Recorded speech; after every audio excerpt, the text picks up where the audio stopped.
En ce jour du 2 avril, journée mondiale de l'autisme, Olivia Catan, présidente de l'association Parole de Femmes, a été reçue dans les bureaux de l'Assemblée nationale par des élus de l'opposition, accompagnée de mamans d'enfants autistes et de responsables associatifs.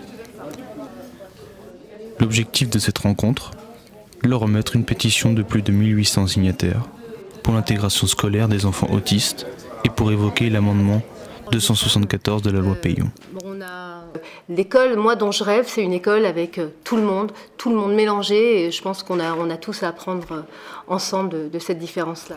Très bien. Moi, je crois que, si on veut résumer les choses, je crois que ce n'est pas aux enfants handicapés de s'adapter à l'école, c'est à l'école de s'adapter aux enfants handicapés. Voilà. En France, il y a déjà trop peu d'enfants qui sont scolarisés, 20% seulement des enfants autistes, alors qu'on est à 60, 70, 80% dans certains pays.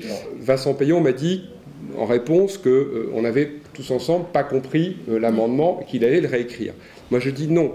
Il n'est pas question que l'amendement soit réécrit, il faut qu'il soit retiré. En effet, cet amendement, vigoureusement combattu par le député Daniel Fasquelle, augmenterait les inégalités en matière de scolarisation des enfants autistes et destituerait les parents dans leur droit à décider de l'avenir de leur enfant.